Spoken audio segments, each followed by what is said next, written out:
수학과 교육과정 총괄하고 있는 홍익대학교 박경미입니다. 발표된 그 준비 원고는 수학과 교육과정 개정의 방향, 추진 경과, 그리고 개정의 주요 내용으로 구성되어 있는데요. 10분 안에 소화해야 되기 때문에 핵심적인 것만 말씀을 드리겠습니다. 우선 수학과 교육과정 개정의 방향인데요. 저희가 이렇게 5가지를 설정을 했습니다. 우선 첫 번째가 수학 교과 역량의 강조입니다. 2009 개정 교육과정에서는 3가지 수학적 과정이 강조되었습니다. 문제 해결, 추론, 의사소통. 여기에 3가지를 추가했는데요. 창의 융합, 정보 처리, 태도 및 실천.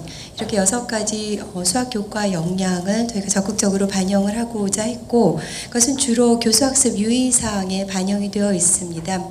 사실 이거는 성취 기준에 반영하는 것이 더 적절할 수 있지만은, 아시다시피 수학과는 사교육 유발의 진원지로 이렇게 지목받고 있고, 또 내용 과다 교과라는 그런 낙인이 찍혀 있습니다. 그러다 보니 유독 수학과에서는 성취 기준 개수 종량제가 적용되는 듯 합니다. 그게 엄격하게 적용되다 보니까 저희가 성취 기준에서 이러한 부분들을 반영하게 되면은 학습 내용 증가로 간주되기 때문에 어쩔 수 없이 교수학습 유의사항에 반영했다는 점 말씀드립니다. 초등학교 5, 6학년 수학 연산 영역에서 이런 6가지 영역, 교과 역량들을 반영했고요. 확률과 통계 중학교 부분에서도 가능한 범위 내에서 6가지 핵심 역량들이 구현될 수 있도록 했습니다. 두 번째, 학습 부담 경감인데요. 저희가 교육과정 개정을 하면서 끊임없이 부딪혔던 그런 문제는 수포자 문제 해소라는 것입니다. 그럼 내용이 경감되면 수포자 문제가 해소될까? 글쎄요. 80년대, 90년대, 2000년대 지금보다 훨씬 더 수학 내용이 많았고, 또 수능 수학의 난이도도 훨씬 높았습니다. 이제 지금 현재 내용도 훨씬 경감되었고, 수능 수학은 이제 물수능이 되었음에도 불구하고 수포자는 늘어나는 양상이라면 결국 내용의 과다, 난이도와 수포자 문제가 이렇게 직접적인 인과관계는 갖지 않는 것으로 보입니다. 그럼에도 불구하고 저희가 어느 정도 내용 경감을 시도한 이유는, 그래도 수포자가 발생하는 것을 줄이기 위해서는 수학 수업의 변화가 있어야 되고, 이를 위해서는 이제 다양한 교수학습 방법이 시도되어야 하겠죠. 지금과 같이 진도 나가기도 빡빡한 그런 상황에서는 이러한 시도가 이루어질 수 없기 때문에 그것을 위한 여유 공간 확보라는 측면에서 내용 경감을 시도했다는 점 말씀드립니다. 즉, 내용 경감이 수포자 문제를 해결하는 어떤 즉효약이 되는 것은 아니지만은 이러한 이유로 이런 간접적인 이유로 이런 부분을 시도했다는 거 말씀드리고요. 학습 부담 경감은 이제 몇 가지 차원에서 이루어졌는데요. 우선 내용 자체를 상당 부분 감축하고 연계성을 좀 강화했습니다. 초등학교의 경우 분수와 소수의 혼합 계산, 아르 헥타르, 원기둥의 건널비와 부피 이런 부분들을 삭제했고요. 그다음에 정비례와 반비례를 중학교로 상향 이동했습니다.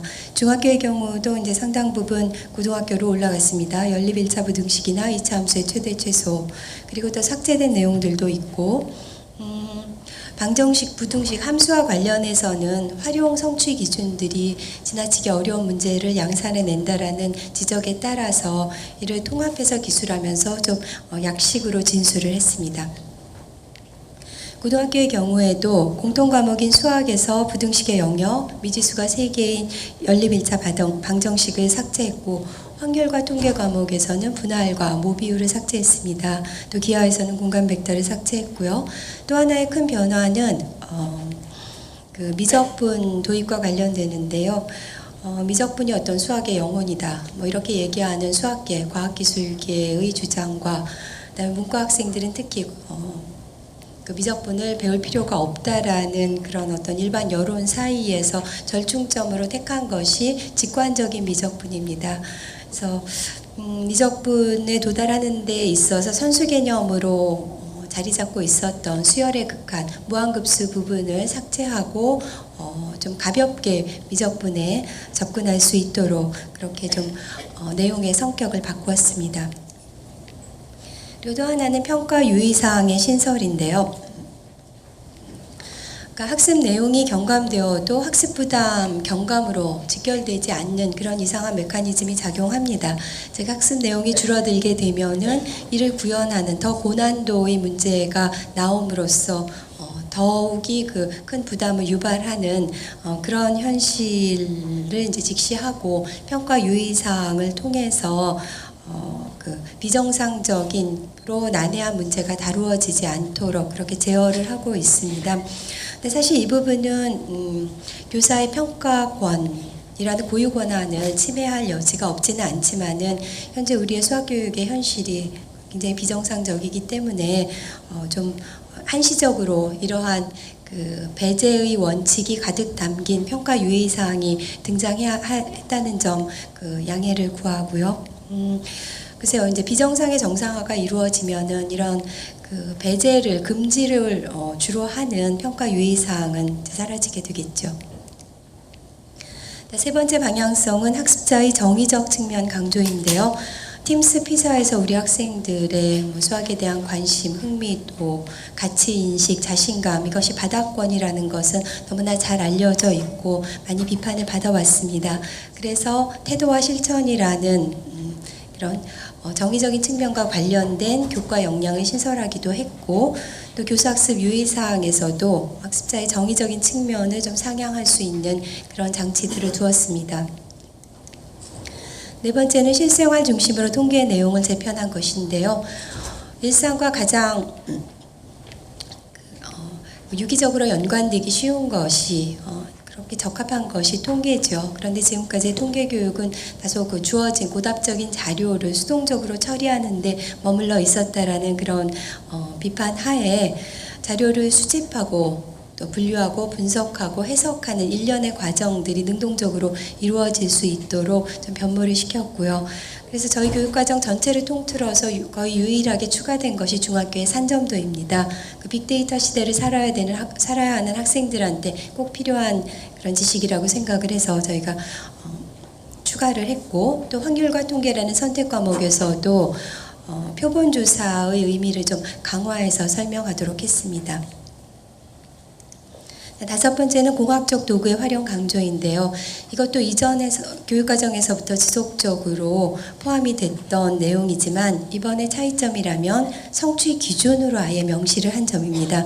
중학교 확률 통계에서는 아예 성취 기준 차원에서 공학적 도구를 활용해서 이렇게 할 수 있다라고 진술을 했습니다. 그리고 이번에는 좀 더 강력한 드라이브를 걸기 위해서 통계청에서 그 예산을 지원해서 국가적인 차원에서 통계 프로그램을 개발해서 제공할 것으로 지금 거의 최종 결정이 되고 있습니다. 자, 저희가 7월 31일에 연구진 주간에 공청회를 했고 이제 오늘 교육부 주간에 2차 공청회가 있고 9월 말에 교육과정이 고시되어서 2017년부터 초등학교, 2018년부터 고등학교 그리고 2021학년도 수능부터는 2015 개정 교육과정으로 치루어지게 됩니다. 저희가 연구 그 추진해온 과정을 보면 작년에 재구조화 연구라는 그런 타이틀 하에 기초연구를 수행했습니다. 그래서 국제 비교 그리고 또 설문조사를 통해서 개정의 방향성을 도출했고요. 작년 12월부터 올해 4월까지 1차 연구를 통해서 성격 목표 그리고 내용의 성취 기준까지를 선정했습니다. 2차 연구로 들어오면서는 성취 기준을 정선하고 특히 다른 과와 마찬가지로 교수학습 방법, 평가 이 부분에 치중을 하면서 예시 자료를 개발하고 이 교육과정의 의도를 잘 보여줄 수 있는 그런 방안들을 모색하고 있습니다. 그래서 저희 이제 연구진이 이렇게 구성되어 있고요. 연구를 진행하면서 다양한 층위의 협의회와 워크숍을 개최했습니다. 다른 과도 다 상황은 비슷할 거라고 생각이 드는데요. 사실 어찌 보면 교육과정이라는 것은 연구 리서치라기보다는 그냥 다양한 집단의 상이한 관점, 의견 이런 것을 조율하는 어떤 논의와 타협의 과정이라고 할 수 있고 이런 것에 충실하기 위해서 그 의견 수렴의 장을 펼쳐왔고요. 제가 1차 연구가 끝나는 시점에서 공개 토론회를 가졌고 그 다음에 2차 연구가 종료되는 시점에 연구진 공청회를 실시했는데 그 중간에도 이제 많은 변화가 있었습니다. 아까 이제 말씀드린 부분들인데요. 정비례 반비례를 중학교로 이동한다든지 자연수의 혼합 계산 규칙과 대응을 3, 4학년군에서 5, 6학년군으로 이동하는 것, 그다음에 연립 1차 부등식이나 2차 함수의 최대 치수를 중학교에서 고등학교로 상향 이동하는 것이나, 또 아까 그 수열의 극한을 삭제하고 좀 직관적인 그런 미적분으로 접근하는 것들도 다 이 공개 토론회와 연구진 공청회 사이에 이루어진 일이고, 또 지난 공청회 이후 이번까지는 중학교 기하에서 그 정당화 관련 부분들을 좀 구체화 명료화하는 작업 등을 실시했습니다. 이것이 교육과정 전체 과목 체계인데요. 초등학교와 중학교는 이제 공통교육 과정이죠. 그리고 고등학교가 선택교육 과정이고, 여기는 다시 보통교과, 전문교과로 나뉘고, 보통교과 중에서는 이제 수학이라는 공통과목, 나머지는 선택 과목인데 이것은 일반 선택과 진로 선택 과목으로 구분이 됩니다. 일반 선택 과목에는 이제 수학 1, 수학 2, 미적분, 확률과 통계인데요. 사실 이 수학 1은 이제 다양한 함수들을 다루고, 수학 2는 기초 미적분을 다루고 있습니다. 그래서 수학 2가 제목은 그렇지만은 여기에 교묘하게 미적분 내용을 배치한 것이 아니냐라는 그런 음모론도 없지는 않습니다만, 저희는 사실 수학 1, 수학 2는 작년에 영어 1, 영어 2와 마찬가지로 그 차원에서 과목명이 결정된 것이고, 저희는 사실 수학 1을 함수로, 수학 2를 기초 미적분으로 바꾸고 싶습니다. 지금 바꿀 수 있는 기회가 된다면은. 그리고 진로 선택 과목으로는 실용수학, 정말 실용성이 가미되고 융합적인 성격이 강한, 그리고 비진학 학생들이 편안하게 들을 수 있는 수학 과목입니다. 기하는 기하와 벡터가 이제 과목명을 변경한 것이고, 경제 수학은 문과 학생들 중에서도 상경계로 진학하는 학생들은 이제 좀 더 높은 수준의 수학이 필요하다. 그래서 계열별 맞춤으로 만들어낸 그런 신설 과목입니다. 그리고 수학 과제 탐구는 말 그대로 수학 과제를 자유롭게 탐구할 수 있는 그런 어떤 빈 그릇을 주는 과목이고요. 전문교과로는 심화 수학 1, 2가 있는데 이것은 선택 과목들을 압축하면서 좀 더 심화시킨 과목으로, 과학고뿐 아니라 과학 중점고 일반계 고등학교에서도 개설할 수 있도록 열어놓았습니다. 고급 수학 1, 2는 심화 수학 1, 2에 이어 더 덧붙여지는 좀 더 어드밴스드된 그런 과목들이고요. 그래서 저희가 그 초등학교와 중학교는 혹은 고등학교 공통 과목까지 정도는 요즘 대세남인 그 백종원 집밥 백선생을 지향한다고 할 수가 있습니다. 굉장히 따라하기 쉽고, 또 그 보고 있으면은 쉽게 나도 할 수 있을 것 같은 자신감이 충만하게 되죠. 그래서 모두를 위한 수학을 지향합니다. 중학교 수학 혹은 공통 과목인 수학까지요. 그리고 고등학교 선택 과목은 삼시세끼에 나왔더니 차준마, 차승원은 일반인이죠. 전문 셰프는 아니지만 그런 고도의 그런 요리 능력을 좀 보였기 때문에 선택 과목들은 조금 더 수준을 높인다는 차원에서 이렇게 한번 비유를 해봤고요. 전문 교과는 아무래도 그 전문 셰프로 넘어가겠습니다. 자, 지금 최근에 가장 뜨거운 이슈가 되고 있는 것이 심화 미적분의 삭제 이슈입니다. 그러니까 심화 미적분이라고 불리는 것은 주로 이제 초월 함수의 미적분을 다루는 것이고요. 그다음에 저희 교과목에서는 미적분이라는 과목에 포함이 되어 있습니다. 그래서 이 삭제 요구하고 관련해서 저희 연구진의 입장을 말씀드리겠습니다. 2015 개정 교육과정의 수능이 어떻게 실시될지 아직 결정되지는 않았지만, 문이과 통합 수능이 이제 A, B, 가나 이런 게 없어지는 거죠.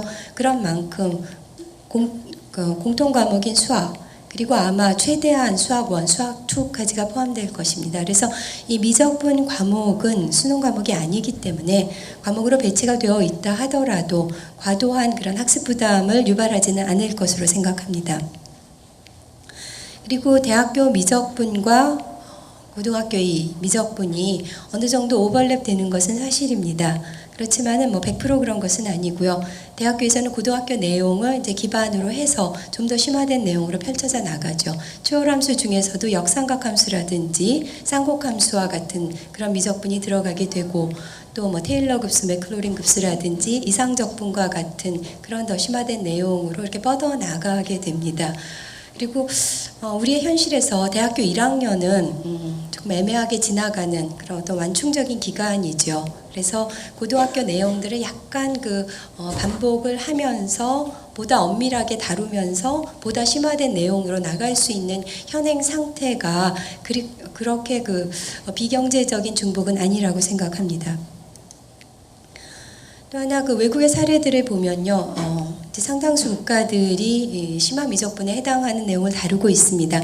물론 초등학교, 중학교까지는 공통과정이기 때문에 비교하는 것이 평면 비교가 가능하고, 고등학교는 어떤 계열로 갈 학생들이 어떤 과목 어느 정도 비율로 듣느냐, 이것을 이례적으로 말하기 어렵기 때문에 단순 비교가 어렵지만은 상당수의 대부분의 국가들이 그리고 그 국가들의 상당수 학생들이 심화 미적분을 배우고 있고, 그다음에 흔히 이제 미국, 영국에서는 고등학교에서 미적분을 안 배운다 이렇게 알려져 있지만, 일정 수준 이상의 공학 계열로 이공 계열로 진학하는 학생들은 AP를 듣습니다. 캘큘러스 AB가 되든 캘큘러스 BC가 되든, 특히 BC 같은 경우는 우리 심화 미적분보다 훨씬 더 심화된 상태까지 배우고 있기 때문에 외국과 이제 비교해 볼 때 이 학습 기회를 박탈하는 것이 과연 적절한가 하는 의문을 던질 수밖에 없습니다.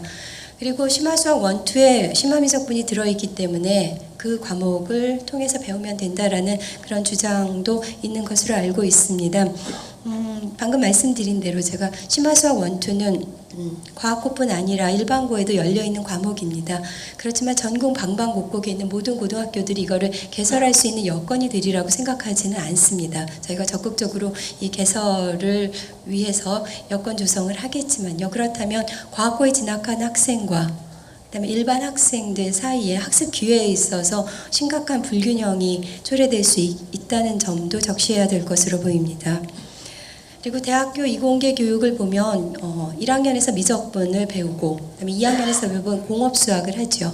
그리고 필요에 따라서 더 선형대수나 미분방정식 같은 것을 하면서 공대 전공 교육을 완성하고, 그것을 통해서 산업계가 요구하는 그런 인력들을 양성하고 있습니다. 이런 차원에서 볼 때 심화 미적분의 삭제에 대해서는 저희 연구진이 고려하기 어렵다는 점을 천명합니다.